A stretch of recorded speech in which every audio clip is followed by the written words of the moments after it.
Praise the Lord. प्रभूच्या Marathi service मध्ये आपल्या सर्वांचे स्वागत आहे. प्रभूच्या नावाला खूप धन्यवाद की हा पूर्ण महिना त्यांनी आपल्याला सांभाळलं आणि आपण या महिन्याच्या एप्रिल महिन्याच्या शेवटच्या दिवशी 30 तारीख शेवटच्या दिवशी आपण इथे पोहोचलेलो आहोत. प्रभूच्या नावाला धन्यवाद आहे की त्यांनी केलेल्या सर्व भलाईंसाठी, त्यांनी केलेल्या आपल्या जीवनामध्ये केलेल्या हर एक करुणा आणि कृपेसाठी आपण त्याच्या नावाला धन्यवाद देऊयात. आणि खरोखर परमेश्वर खूप चांगला आहे आणि त्याची दया युगानुयुग टिकते असं वचन सांगतं.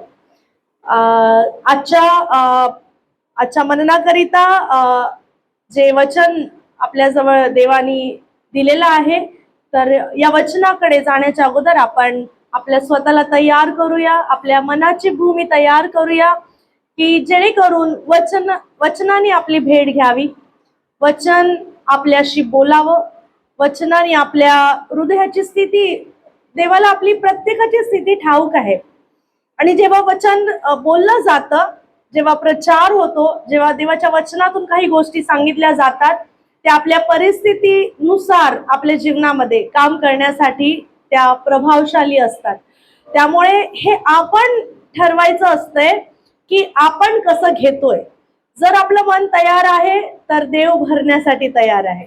जर तुम्ही विश्वासाने इथे बसाल की माझा विश्वास आहे की देव आज माझी भेट घेणार आहे, तर नक्कीच प्रियानो देव आज आपली भेट घेईल.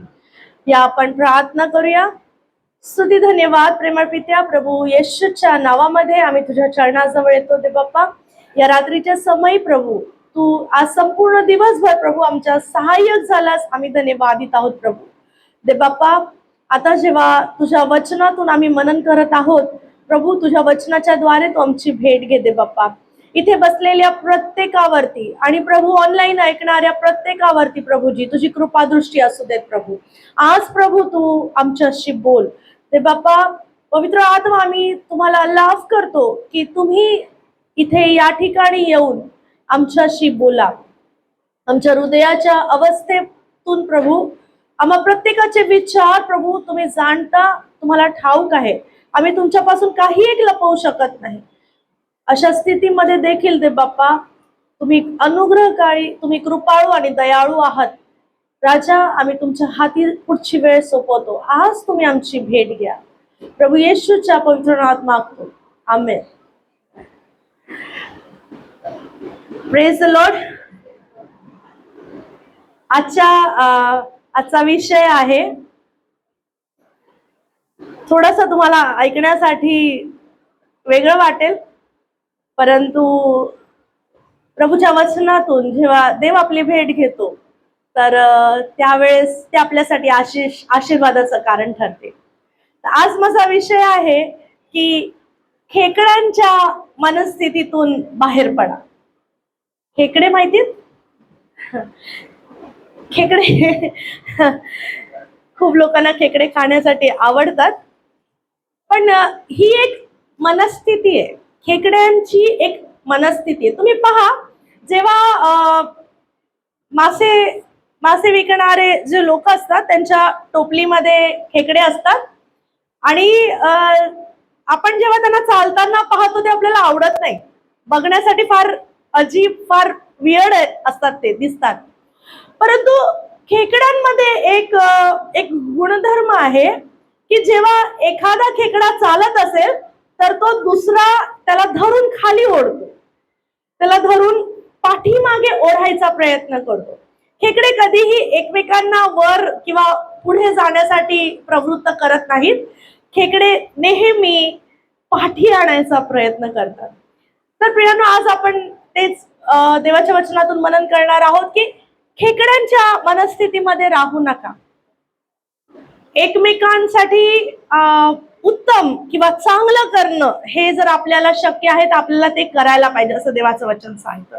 माझ्यासोबत एक वचन वाचा. रोमकरास पत्र याचा 12 अध्याय 21 वचन आपण वचन वाचूया. रोमकरास पत्र ह्याचा 12 अध्याय आणि 21 वचन. रोमकरास पत्र याचा 12 अध्याय व 21 वचन. वाईटाने जिंकला जाऊ नको, वाईटाने जिंकला जाऊ नको, तर बऱ्याने वाईटाला जिंक. तर बऱ्याने वाईटाला जिंक. खूप सुंदर वचन आहे हे, की या दिवसांमध्ये लोक आपल्याला काय शिकवतात माहितीये? अरे बोललं की का रे बोलायचं. एक दिला तर आपल्याला 2 देऊन ठेवायला पाहिजे, है ना. लोक आता या दिवसांमध्ये लोक ऐकण्याच्या मनस्थितीत नाहीयेत. कोणी जर धक्के लागले, थोडा धक्का, दिखता नाही क्या, लगेच आपण रिॲक्ट करतो. आपलं रिॲक्शन फार इम्पॉर्टंट आहे प्रियांनो. आपण कसं रिॲक्ट करतो. इथे वचन सांगत आहे, देवबापाचं वचन आपल्या जवळ आपलं रिॲक्शन कसं असायला पाहिजे हे शिकवत आहे. की वाईटाने जरी आपल्यासोबत कोणी वाईट करत असतील, जरी लोक आपल्या वाईटावर असतील, जरी लोक आपल्याला मागे खेचत असतील, जरी लोक आपल्याला त्रास देत असतील, तरी देखील देवाचं वचन आपल्या जवळ येत आहे आणि देवाचं वचन हे सांगत आहे की तू वाईट करू नकोस. जरी तुझ्यासोबत वाईट होत असेल तरी देखील तू भलाईच करत राहा. तू बऱ्यानेच वाईटाला जिंकायचं आहे. तू रिपे करायचं नाही, तू सूड उगवायचा नाही. कारण की देवाचं वचन सांगतं, त्याच्या वचन आहे की सूड घेणं हे देवाच्या हातात आहे. आपण कोण आहे की आपण त्याचा सूड घेऊ, है ना. जर आपल्याला एखाद्याला शिक्षा करायची तर आपण ती फार छोटी, आपल्या दृष्टीने फार छोटी, परंतु जेव्हा देवाला जर त्याचा बदला घ्यायचा आहे तर देव फार त्याचे तरीके वेगळे आहेत. प्रियांनो, आज आपण पाहणार आहोत की मत्सराकडून विस्ताराकडे एक मेंटॅलिटी आहे, जी मी म्हटलं की जशी खेकड्यांची मेंटॅलिटी असते, क्रॅब मेंटॅलिटी, की ते कधीच अशा मेंटॅलिटीचे लोक हे लोकांना पुढे जाताना पाहून आनंदित होत नाही. त्यांना त्रास होतो, एन्वी होतो, राग येतो, मत्सर येतो, द्वेष येतो जेव्हा लोक पुढे जातात. तुम्हाला माहिती की जेव्हा आपल्याला समजा आपण जॉब मध्ये असतो, जर आपल्याला चांगलं अप्रिशिएशन केलं, आपल्या बॉसने जर आपल्याशी 2 मिनिटं उभं राहून बोललं तर लगेच आजूबाजूचे कलिग, हे क्या बात कर रहा था, काय बोलत होता तो, काय होतं. लोकांना आवडत नाही, इन्सिक्युअर होतात लोक की अरे बापरे, ह्याच्यावर कसं काय बॉस ह्याच्यासोबत बोलू शकत आहे, कसं काय ह्याचं तर असं आहे, ह्याचं तर तसं आहे, कसं काय ह्याला एवढं प्रिव्हिलेज आलं, कसं काय ह्याला बॉसनी ह्याला अप्रिशिएशन केलं. लोकांना जळफळाट येतो. मिनिस्ट्रीमध्ये पण केव्हा बऱ्याचदा जेव्हा आपण वाढतो, जेव्हा आपली वाढ होत असते, त्यावेळेस काही लोकांना प्रियांनो आवडत नाही, वाढलेले आवडत नाही किंवा उन्नती होत असलेली बघवत नाही.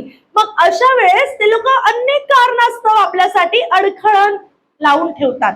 परंतु आपली प्रतिक्रिया कशी असायला पाहिजे, जेव्हा आपण त्या परिस्थितीला जेव्हा डील करतो त्यावेळेस आपण त्यांच्यासारखं वागता कामा नये. जसं लोकांनी आपल्यासोबत वागलं तसं आपण त्यांच्यासोबत जर वागलो तर आपल्यामध्ये जो पवित्र आत्मा आहे तो कसा त्यांना दिसेल. जर आपण सेम बिहेव केलं, जर एका माणसाने जर आपल्याला धक्का दिला आणि त्याला अजून आपण जोरात धक्का दिला, तर त्या व्यक्तीला आपल्याबद्दल काय भलाई दिसेल, काय चांगलं दिसेल, उलट भांडणच होतील.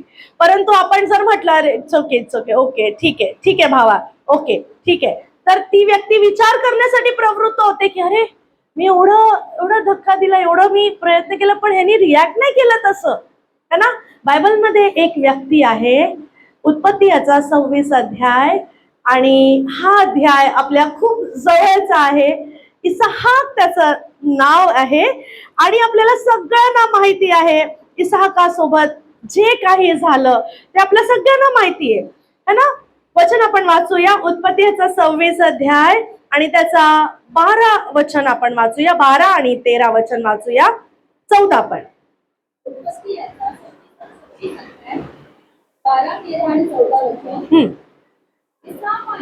इसहाकाने त्या देशात धान्याची पेरणी केली आणि त्याला त्याच वर्षी 100 पट पीक मिळाले आणि परमेश्वराने त्याचे कल्याण केले. तो थोर झाला आणि उत्तरोत्तर वर्ष पाहून मोठा संपन्न झाला, तो कळव, तो कळप किल्लारे, किल्लारे पुष्कळ दास-दासी, व पुष्कळ दासदासी यांचा धनी झाला. यांचा धनी झाला. तेव्हा बलिष्ठी लोक तेव्हा बलिष्ठी लोक त्याचा हेवा करू लागले. त्याचा हेवा करू लागले. पहा, जेव्हा इसाहाक एक साधारण व्यक्ती होता, जेव्हा 26 अध्यायामध्ये पहिलं वचन, दुसरं तिसरं वचन आपण पाहतो की करारमध्ये जेव्हा इसाहाक आला, इसाहाकाकडे काही नव्हतं, परदेशी होता तो. जोपर्यंत तो नॉर्मल एक साधारण व्यक्ती होता तोपर्यंत बलिष्ठांना काही त्रास नव्हता प्रियांनो. परंतु देवाचं वचन सांगतंय, उत्पत्ती याचा 26 अध्याय 12 वचन सांगत आहे की इसाहाकाने दुष्काळामध्ये पेरणी केली. त्या दुष्काळामध्ये, ज्या दुष्काळामध्ये कोणी पेरणी करत नव्हतं, त्या मातीला, त्या भूमीला काही तेवढी तोपर्यंत व्हॅल्यू नव्हती जोपर्यंत इसाहाकाने तिथे पेरणी केली. माझा देव, तुमचा देव दुष्काळामध्ये देखील पेरणी, पीक देणारा परमेश्वर आहे, हंगाम देणारा परमेश्वर आहे. आज आपल्या जीवनामध्ये जर दुष्काळ दिसत असेल तर देवाजवळ जेव्हा तुम्ही जाता, देवाजवळ जेव्हा प्रार्थना करता, विश्वासाने मागता, तो दुष्काळात देखील हंगाम देणारा परमेश्वर आहे. इसाहाकाचं उदाहरण इथे आपण पाहतो. इसाहाकाने त्यांनी दुष्काळामध्ये पेरलं, त्यांनी काहीतरी अनयुज्युअल केलं, त्यांनी दुनियाच्या त्या लोकांच्या विपरीत काहीतरी एक स्टेप उचललेली आहे.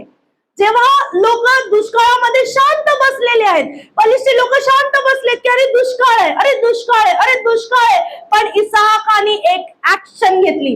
त्यांनी एक ऍक्शन ही घेतली की त्यांनी दुष्काळात पेरणी केली आणि देवानी त्याला उंचावलं. नुसतंच पेरणी करून नुसताच हंगाम नाही, तर दास दासी देखील मिळाले, त्याला गुरेढोरे मिळाले, खिल्लारे मिळाले असं वचन सांगतंय. आणि देवाचं वचन सांगत आहे की तो मोठा थोर पुरुष झाला. ज्या व्यक्तीची काही ओळख नव्हती असा व्यक्ती एका देशामध्ये थोर पुरुष झाला. कोणामुळे? कारण देवानी त्याला संपन्न केले. वचन आपण वाचलं, ते वचन म्हणतंय की 12 वचन, आणि परमेश्वराने त्याचे कल्याण केले. पहा, उंचावणारा परमेश्वर आहे, वाढवणारा परमेश्वर आहे, आदर देणारा परमेश्वर आहे, कल्याण करणारा परमेश्वर आहे. ज्या देवानी तुम्हाला आणि मला बोलवलेलं आहे त्या देवाची ही पुरेपूर जबाबदारी आहे की तो आपल्याला वाढवणार आहे, तो आपल्याला एका ठिकाणी ठेवणार नाही, तो आपल्याला सीमित ठेवणार नाही. प्रियांनो, त्यांनी आपल्याला विस्ताराकरिता बोलवलेलं आहे, त्यांनी आपल्याला वाढण्याकरिता बोलवलेलं आहे, त्यांनी आपल्याला संपन्न होण्याकरिता, थोर होण्याकरिता, आपली कीर्ती वाढण्याकरिता त्यांनी आपल्याला बोलवलेलं आहे. इसाहाकाचं जीवन जेव्हा पाहतो, कोणी त्याला ओळखत नाहीये करारमध्ये, जेव्हा की त्याच्या बापाची मोठी कीर्ती होती. अब्राहमाला सर्व लोक ओळखत होते, कारण की तो देखील जेव्हा कनानमध्ये आला होता तेव्हा त्याच्या जवळ पण काही नव्हतं, परंतु देवानी त्याला वाढवलं.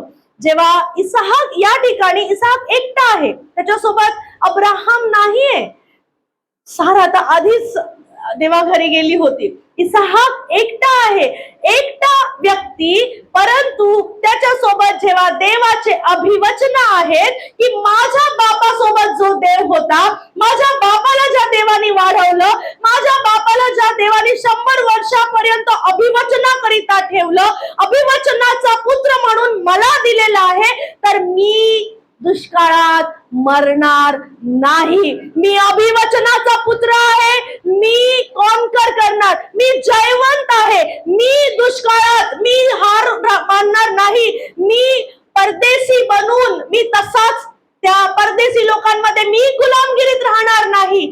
देवाने त्याला संपन्न केले आणि वचन सांगतं की लोक त्याचा हेवा करू लागले.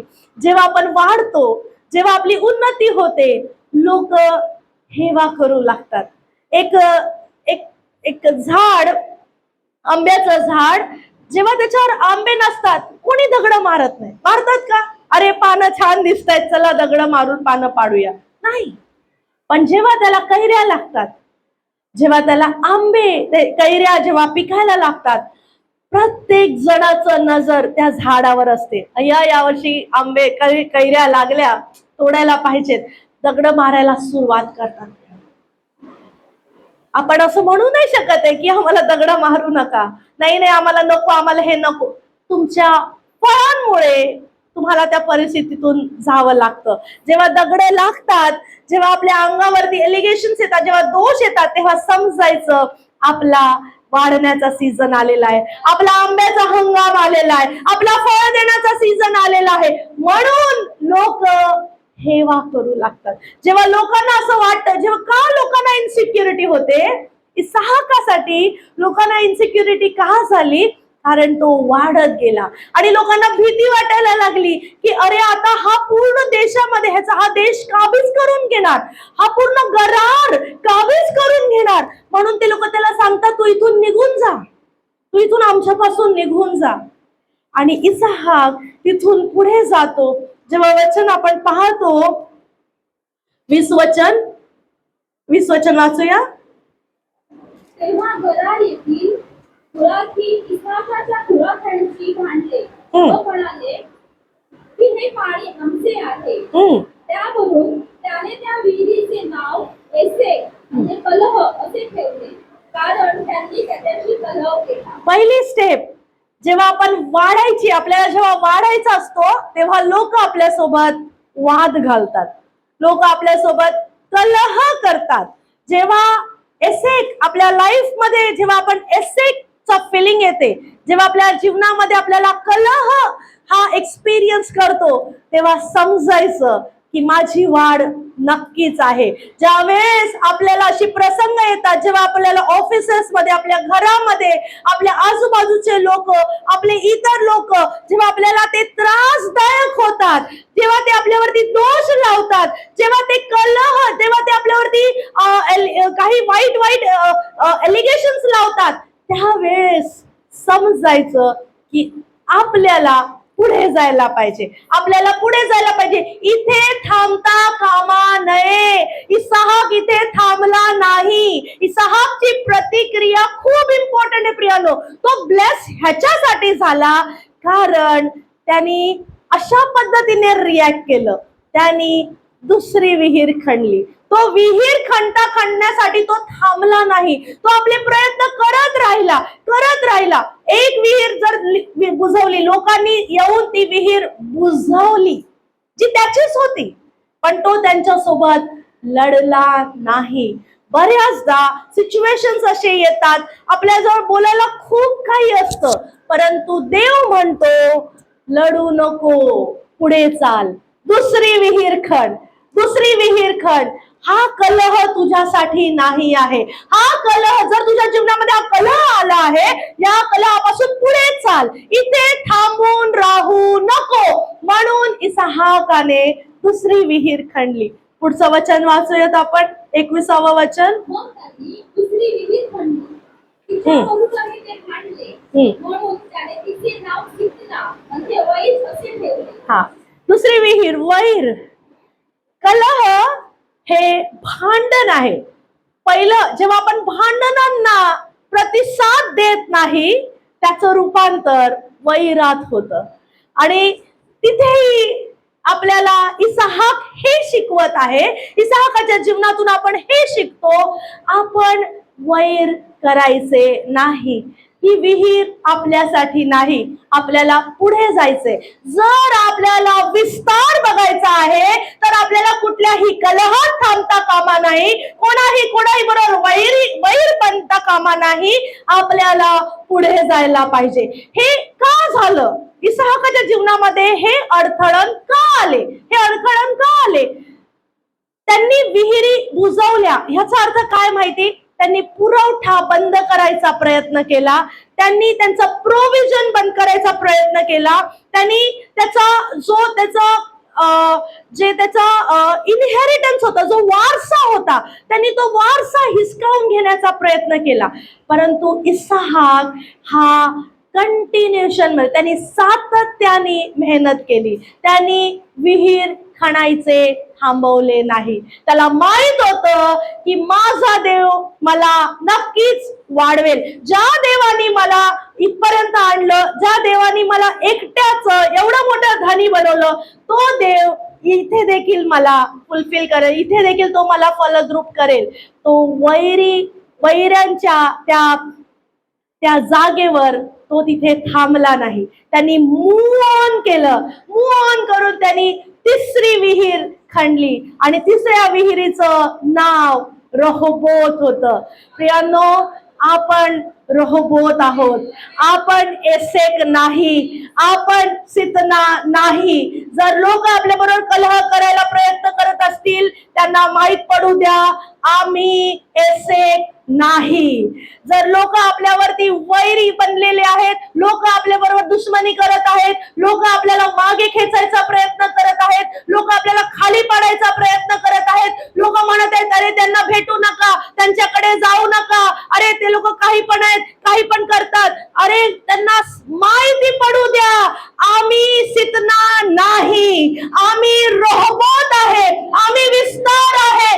देवानी जर आम्हाला ठरवलेलं आहे, वाढवण्यासाठी जर देवानी हाती घेतलेला आहे, तर कोणताही एसेक आम्हाला थांबवू शकत नाही, कोणताही सितना आम्हाला थांबवू शकत नाही. आम्ही नक्कीच आणि नक्कीच वाढून विस्तारित होऊन आम्ही रहोबोत ते बेर्शेबा आम्ही जात आहोत. हालेलुया.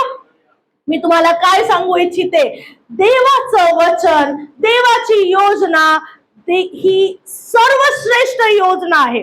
लोकांच्या थॉट प्रोसेसच्या खूप वर, लोकांच्या विचारांच्या वर, लोकांच्या सल्ला मसलतींच्या काही अधिक जास्त देवाची योजना आहे. ज्याला देवाने निवडलेला आहे त्याच्यावर जी योजना आहे ती पूर्ण केल्याशिवाय देवबाप राहत नाही. तर आपल्यासाठी देवाचं वचन जसं सांगत आहे की आपण लोकांप्रमाणे आपण तसं वागायचं नाहीये. आपण रहोबोत आहोत. रहोबोतचा अर्थ आहे नो मोर कलह, नो मोर वैर. वचन काय सांगतं? रहोबोतचा अर्थ आहे विस्तार. देवाने, परमेश्वराने आमच्या भूमीचा विस्तार केला आहे. आता या देशात आमची वाढ होईल. हालेलुया. देवानी आम्हाला रहोबोत म्हणून बोलवलेला आहे, विस्ताराकरिता बोलवलेला आहे. नो मॅटर लोक आपल्या सोबत आहेत किंवा नाहीत, देव आपल्या सोबत आहे ही आपल्यासाठी मोठी गोष्ट आहे. ज्या देवानी आपल्याला बोलवलेला आहे तो आपल्या सोबत आहे, तो आपल्याला उंचावणारा परमेश्वर आहे. वचन जसं सांगतं मत्तेय 5वा अध्याय, वचन सांगतं की तुम्ही जगाचा प्रकाश आहात. प्रकाश कधी पण अंधाराशी वाद करत नाही. करतो का? प्रकाश चमकतो आणि सर्वांना माहित पडतं प्रकाश आलेला आहे. प्रकाश अंधारासोबत वाद करत नाही. आपण प्रकाश आहोत प्रियांनो. आपल्याला कोणाही बरोबर वाद घालण्यासाठी किंवा कोणाही बरोबर आपल्याला स्वतःला प्रूफ करण्याची गरज नाहीये. आपल्याला प्रूफ करणारा देव आहे, आपल्याला बोलवणारा आपल्या सोबत आहे. तर आपण रहोबोत आहोत, आपण विस्तार आहोत. देवाचं वचन सांगतं यशायाचा 54 17 अध्याय, कोणतेही हत्यार तुझ्यावर सफल होणार नाही. जरी लोकांनी त्यांचे शब्द, नकारात्मक शब्द, शस्त्र, त्यांचे जे पण काही त्यांनी ठरवलेलं, जे पण शत्रूंनी आपल्यावर लोकांच्या द्वारे ठरवलेले शस्त्र, देवाचं वचन सांगतं ते आपल्यावरती ते वार करू शकत नाही. ते येऊन फेल होऊन जातील. कारण की देवाच्या योजनेत असणारा व्यक्ती, देवाचं वचन सांगतं की ज्याच्या सोबत देव आहे त्याचा विरोधी कोण आहे? हालेलुया. जर आपल्या बरोबर देव आहे, आपला विरोधी ना आपल्या घरात, ना आपल्या रिश्तेमध्ये, ना आपल्या नात्यांमध्ये, ना आपल्या फायनान्सेस मध्ये, ना आपल्या ऑफिसेस मध्ये कुठेही विरोधी टिकू शकत नाही. जर देव आपल्या सोबत आहे, आपण सराउंडेड आहोत. आपण त्याच्या रक्ताने, त्याच्या सुरक्षिततेमध्ये आपण कव्हर्ड आहोत. कोणी आपला विरोध करू शकत नाही. विरोध करणारे ते लज्जित होतील. जसं आपण वचन मगाशी आम्ही आलो तेव्हा आम्ही ऐकलं की स्तोत्रसंहिता 27 की ते 37 की शत्रू लज्जित होतील. देवाचं वचन सांगतं स्तोत्रसंहिता 23 की तो माझ्या शत्रूच्या देखत मज पुढे ताट वाढितो, है ना. इसाहाकाच्या लाईफ मधून आपण काय शिकतो की त्याने कोणाचा राग मानला नाही, त्याने तो तिथे निराश होऊन बसला नाही. अरे माझ्या विहिरी गेल्या, माझ्या वडिलांच्या होत्या त्या, आता मी काय करू, मला कोण सपोर्ट नाही, किती मेहनत केली होती मी, किती वेळ माझा वाया गेला, किती मेहनत माझी वाया गेली. इसहाक रडत बसला नाही प्रियांनो. इसहाक मूव झाला, पुढे गेला. त्याने कोणाही बद्दल राग मनात ठेवला नाही, ना अभिमेलेकाबद्दल राग ठेवला, ना पलिष्टियांबद्दल राग ठेवला. त्यांनी देवाच्या योजनेला जागा दिली, त्यांनी देवाच्या योजनेला जागा दिली प्रियांनो. त्याला माहिती होतं ज्या देवानी माझ्या बापाला अभिवचन दिलेलं आहे तो देव माझ्या सोबत आहे. माझ्यासाठी नसलेल्यातून अस्त करणारा देव माझ्या सोबत आहे. मी कशाला कोणावर रागवू, मी कशाला कोणावरती जळफळू, मी कशाला कोणाला उत्तर देऊ. ते देणारा परमेश्वर आहे, मला प्रूव्ह करणारा परमेश्वर आहे. आणि खरोखर इसहाकाच्या जीवनामध्ये आपण पाहतो की पुढे जाऊन लोक येऊन त्याला म्हणतात, आम्ही तुझ्या सोबत केलं तसं तू आमच्या सोबत करू नको. देवाचं वचन जसं आपण वाचलं, बऱ्याने वाईटाला जिंक, वाईटाने वाईटाला नाही परंतु बऱ्याने वाईटाला जिंक. जर आपण इसहाकाच्या जागी असतो तर आपण कसे म्हटलो असतो, आठवतंय का कसं केलं होतं, माहिती का मला किती त्रास झाला, माझ्या विहिरी तुम्ही बंद केल्या, आता आले तुम्ही, आता तुम्ही माझ्याजवळ, आता मी मोठा माणूस झालो म्हणून आले का तुम्ही, आता नाही, मी नाही ऐकणार तुमचं, जा तुमचा माझा काय संबंध नाही. परंतु इसहाक तसा वागला नाही. इसहाकाने म्हटलं की त्यांनी देवाच्या योजनेला ती जागा करून दिली की माझ्या देवाने माझं कल्याण केलेलं आहे. तुमचा आणि माझा देव आपल्या वाईट, आपल्या एकदम डाऊनफॉल सिच्युएशन मध्ये देखील, आपल्या तंगी कमी घटीमध्ये देखील, आपल्या चुकींमध्ये देखील तो आपली भलाई करणारा परमेश्वर आहे. जसं रोमकरास पत्र 8:28 सांगतं की सर्व गोष्टी मिळून आपल्यासाठी कल्याणकारक या ठरतात. जरी आपण रॉंग ठिकाणी असलो, जरी आपण चुकीचे ठरलो, आपण चुकीचे निर्णय घेतले किंवा आपण देवाच्या योजनेला जागा नाही दिली, परंतु जेव्हा आपण देवाच्या हातात सोपवतो गोष्टी की प्रभू तू हे सांभाळून घे, प्रभू माझ्या शत्रूंना तुझ्या हाती देतो, तू सांभाळ, देव आपल्या चुकांना देखील तो भलाईमध्ये बदलतो. तो कल्याणकारक करणारा परमेश्वर आहे. त्याला, त्याच्या योजनेला तुमच्या जीवनामध्ये जागा द्या. जे लोक खाली ओढणारे लोक आहेत, जे लोक पाठी टाकणारे लोक आहेत, अशा लोकांकडे लक्ष देऊ नका प्रियांनो. त्यांचं काम आहे खाली ओढणं, आपलं काम आहे देवाकडे बघणं, आपलं काम आहे देवाच्या योजनेकडे लक्ष लावणं, आपलं काम आहे देवाच्या अभिवचनाला थांबून घेणं, आपलं काम आहे त्याच्या अभिवचनावरती विश्वास ठेवणं. जरी लोकांची मेंटॅलिटी कशी पण का असेल, कशी पण, किती पण खराब, आपल्याकडे बघण्याचा किती पण वाईट दृष्टिकोन का असेल, परंतु आपण त्यांना प्रूफ करायला जायचं नाही, आपण त्यांना उत्तर द्यायला जायचं नाही. देवानी आपल्यासाठी जागा तयार केलेली आहे. ती रहोबोत ही जागा देवानी इसहाकासाठी एक जागा तयार केली.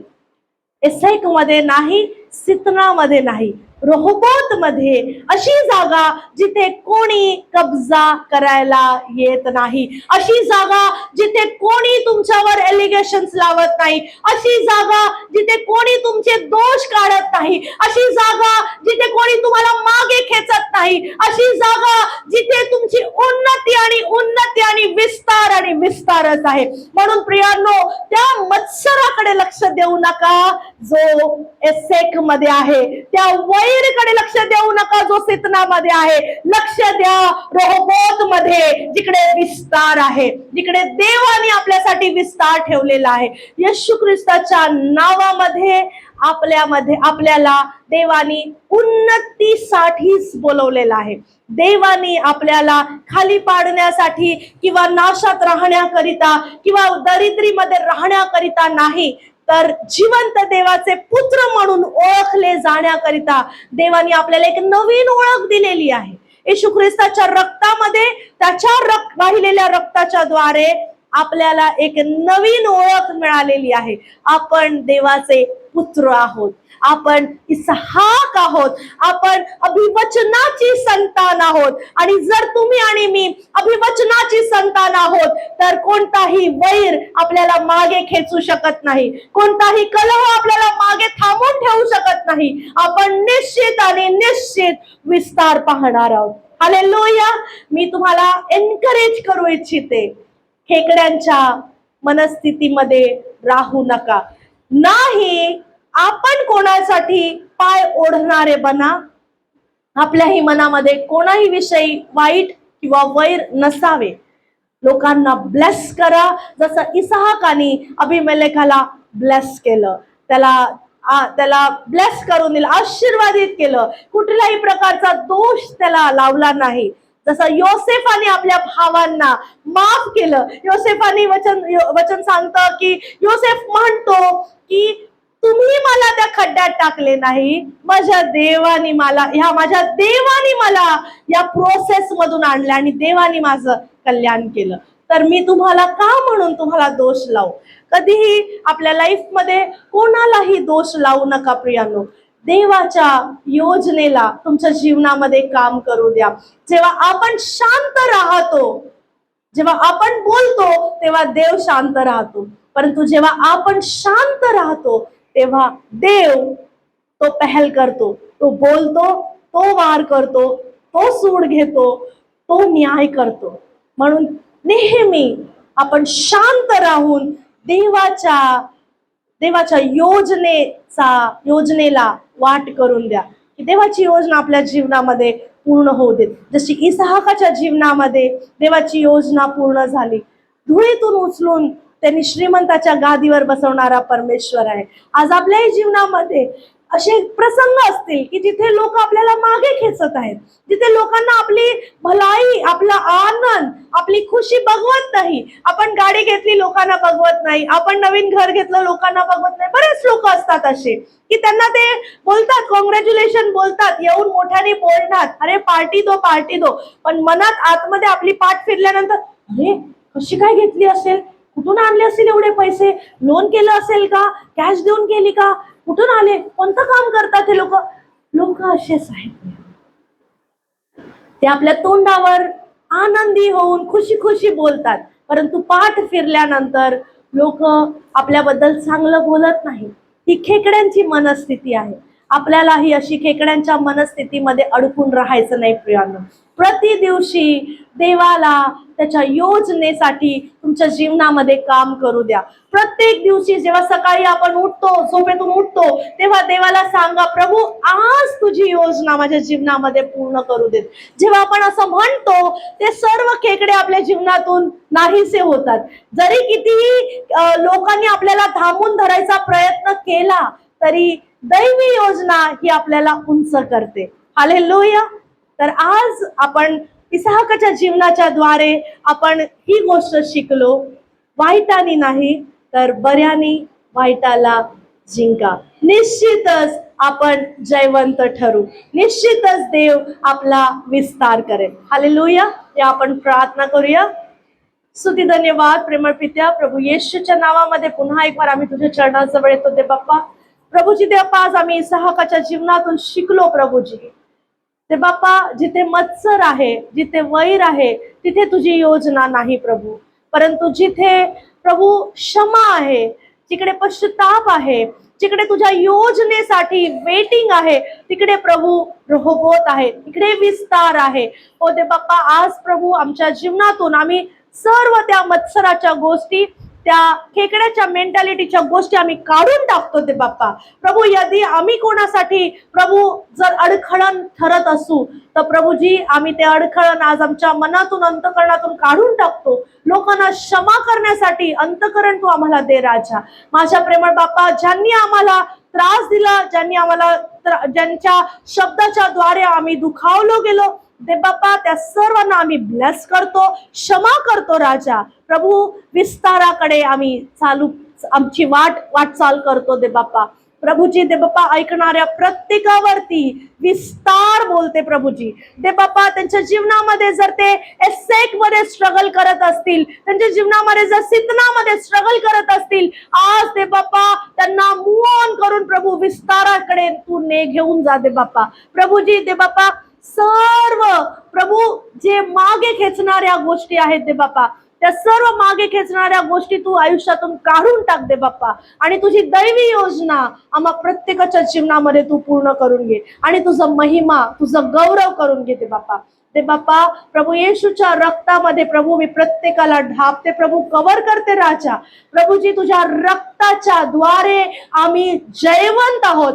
आम्ही कोणत्याही निराशेचा हिस्सा नाही, आम्ही डिप्रेशनचा हिस्सा नाही, आम्ही एकटेपणाचा हिस्सा नाही, तर प्रभू आम्ही येशूच्या रक्ताच्या द्वारे देवाचे पुत्र म्हणून आमची ओळख झालेली आहे. प्रभू आम्ही तुझे लेकरं आहोत आणि दैवी योजनेचा भाग आहोत. आम्ही डिक्लेअर करतो, आम्ही घोषणा करतो राजा, तुझी योजना आमच्या जीवनामध्ये पूर्ण होऊ दे प्रभू. प्रत्येकाबरोबर तू राहा दे बाप्पा आणि ह्यांच्या जीवनावरती आजपासून ते आपल्या प्रत्येक एरियाज मध्ये विस्तार पाहू देत प्रभू. आपल्या घरामध्ये, आपल्या फायनान्सेस मध्ये, आपल्या जॉब मध्ये, मिनिस्ट्री मध्ये विस्तार पाहू देत प्रभू. हर एरियामध्ये, हेल्थ मध्ये विस्तार पाहू देत प्रभूजी. प्रत्येक एरियामध्ये, जीवनाच्या प्रत्येक एरियामध्ये त्यांच्या जीवनावर मी विस्ताराची घोषणा करते दे बाप्पा. मत्सरापासून पाठी करून प्रभू, पाठी होऊन प्रभू विस्ताराच्या दृष्टीने वाटचाल करण्याकरिता प्रत्येकाला तू सहाय्य कर राजा. प्रभूजी तू आजची प्रार्थना आशीर्वादित केलीस, मी तुझ्या नावाला धन्यवाद देते. मला वापरलंस तुझ्या महिमेसाठी, धन्यवाद राजा. माझ्याकडून काही चुकलं असेल प्रभू क्षमा कर राजा. माझ्या प्रेमळ बाप्पा प्रभू दे बाप्पा, ऐकणाऱ्या प्रत्येकाला प्रभू तू कृपादान प्राप्त करू दे प्रभू. हे वचन येशूच्या रक्तामध्ये कव्हर करते प्रभू. हे वचन फळ देणारं असावं प्रभू, असं तू कर राजा. येशूच्या जिवंत आणि पुनरुत्थानित नावामध्ये मागते. Amen, amen. Praise the Lord. देव तुम्हाला आशीषित करो.